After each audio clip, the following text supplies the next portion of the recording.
السلام علیکم ورحمۃ اللہ وبرکاتہ۔ یوم عاشورہ کے دن خاص مخصوص نمازیں لوگ بتاتے ہیں اور یوم عاشورہ کی دعا بھی بتاتے ہیں۔ اس دعا کے بارے میں اور یوم عاشورہ کے دن پڑھی جانے والی نمازیں کیا ان کا پڑھنا صحیح ہے، کیا یہ حدیث پاک سے یا صحابہ کے عمل سے ثابت ہے یا نہیں ہے، اس کے بارے میں تھوڑی سی وضاحت انشاءاللہ آپ کے سامنے میں کروں گا۔ دیکھیے، ہمارے نبی صلی اللہ علیہ وسلم نے نمازوں کے تعلق سے جو مسنون نمازیں ہیں وہ پوری ہم کو بتا دی۔ مثال کے طور پر فجر سے پہلے جو 2 رکعت سنت ہے ان کا طریقہ، اس نماز کی اہمیت بھی اور فضائل بھی بیان کرتی ہے۔ ظہر سے پہلے کی 4 سنتیں، ظہر کے بعد کی 2 سنتیں، اور عصر سے پہلے کی 4 سنتیں، مغرب کے بعد کی 2 سنتیں، اور عشاء سے پہلے کی 4 سنتیں اور عشاء کے بعد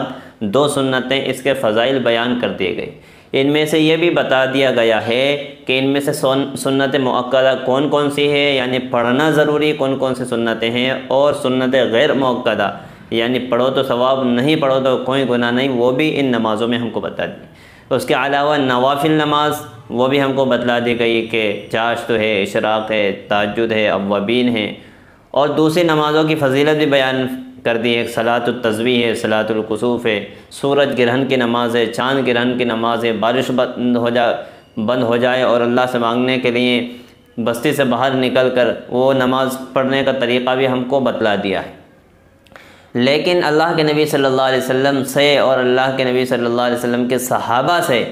یہ بات ثابت نہیں ہے کہ عاشورے کے دن کوئی خاص نماز ہم کو بتلائی گئی۔ سوشل میڈیا کے اوپر دیکھو، لوگ فضائل بیان کر رہے ہیں کہ ظہر سے پہلے 4 رکعت اس طریقے سے پڑھیں نہا دھو کر، ظہر کے بعد اس طریقے سے پڑھیں، مغرب کے بعد ایسے پڑھیں، عاشورہ والی نماز میں یہ نمازیں، عاشورے والی رات میں یہ نمازیں پڑھیں، یعنی پوری تفصیل اس کی لوگ بیان کرتے ہیں اور فضائل بیان کرتے ہیں۔ تو دیکھو، اگر یہ فضائل ہوتے اور یہ سب طریقہ ہوتا تو ہمارے نبی صلی اللہ علیہ وسلم پورا طریقہ ہم کو بتلا دے،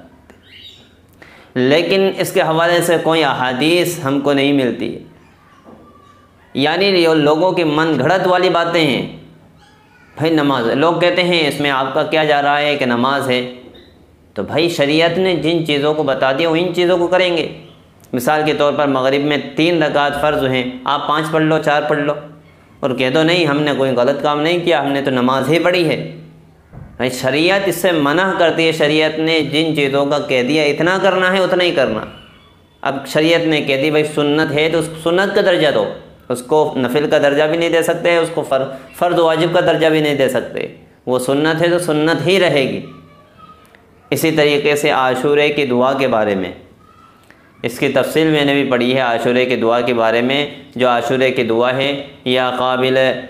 قابل توبۃ آدم یوم عاشورہ، باقاعدہ اس میں پوری تفصیل کے ساتھ وہ بیان کیا گیا ہے کہ جو مخصوص واقعات اس دن میں ہوئے، یعنی 10 تاریخ میں خاص واقعات، بڑے بڑے واقعات گزرے ہیں انبیاء علیہ الصلوۃ والسلام کے، وہ عربی میں کر کے عاشورے کی دعا میں ملائیں۔ اب سمجھو، آپ جس کو ہم دعا کہتے ہیں، دعائی الفاظ بھی ہیں تھوڑے بہت اس میں آگے چل کے، لیکن پہلے اس میں عاشورے کی دعا میں جو ہے نا جو واقعات ہو چکے ہیں، مثال کے طور پر آدم علیہ الصلوۃ والسلام کی توبہ قبول ہوئی عاشورے کے دن، یہ ہے اس میں۔ موسیٰ علیہ الصلوۃ والسلام کو فرعون سے نجات ملی عاشورے کے دن، نوح علیہ الصلوۃ والسلام کی کشتی پار لگی عاشورے کے دن، اور جو بھی فضائل آئے ہیں حدیث پاک میں، وہ فضائل کو عربی میں کر کے دے دیا اور لوگوں کے لیے یوں کہہ دیا کہ یہ عاشورے کی دعا ہے۔ اور اللہ معاف فرمائے، بہت سارے لوگوں کا یہ کہنا ہے، ہم نے بھی سنا ہے، بہت سارے لوگ یوں کہتے ہیں کہ سال بھر کا سرٹیفکیٹ زندہ رہنے کا دیتے ہیں، سال بھر موت نہیں آئے گی، آدمی سال بھر زندہ رہے گا۔ ہمارے نبی صلی اللہ علیہ وسلم تو یوں فرما رہے ہیں، میں لقمہ کھاؤں اور مجھے اتنی بھی امید نہیں ہے کہ میں نگل جاؤں۔ یہ نبی صلی اللہ علیہ وسلم کائنات کے سردار فرما رہے ہیں، اور ان کو امت یوں کہہ رہی ہے یوم عاشورہ کی نماز پڑھو، یوم عاشورہ کی دعا پڑھو اور سال بھر کا سرٹیفکیٹ لے جاؤ۔ یعنی نبی کی تعلیم سے آگے تعلیم جا رہی ہے کہ نبی کی زندگی کو مت دیکھو، ہماری زندگی کو دیکھو۔ یہ لوگ کہنا چاہتے ہیں اس عمل کے ذریعے سے، جو یہ کہتے ہیں کہ ہم سال بھر کا سرٹیفکیٹ زندہ رہنے کا آپ کو دیتے ہیں۔ کتنی شرم کی بات ہے، نبی کی تعلیم سے آگے بڑھ رہے ہیں،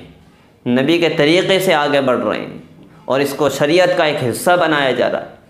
شریعت کا کام بنایا جا رہا ہے۔ دیکھو یوم عاشورہ کی نہ دعا ہے حدیث پاک میں، نہ کہیں سے ثابت ہے دعا کہ خاص دعا ہو، بالکل نہیں ہے۔ نہ یوم عاشورے کے دن کوئی نماز مخصوص نہیں ہے، اپنے اپنے اعتبار سے جو نماز آپ کو پڑھنا ہو نفل نماز پڑھ سکتے ہیں، لیکن 4 رکعت اس طرح کی پوری تفصیل، اس میں یہ صورتیں پڑھنی ہے، اس بار قل هو اللہ اتنی مرتبہ پڑھنا ہے اور اتنی مرتبہ یہ صورت پڑھنا ہے، پوری تفصیل کے ساتھ اس کو وضاحت کے ساتھ بیان کر رہے ہیں۔ بالکل شریعت میں یہ چیزیں نہیں، شریعت نے جتنا بتا دیا اتنا ہی کرنا، یہ دین ہے۔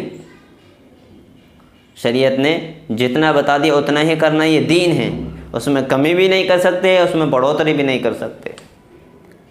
اس کو اچھی طریقے سے آپ ذہن میں رکھ لیں اور سمجھ لیں کہ یوم عاشورہ کے دن مخصوص عمل نہیں ہے شریعت کی نگاہ میں۔ لوگوں کی نگاہ میں بھلیو لوگ کچھ بھی عمل بیان کر دیں،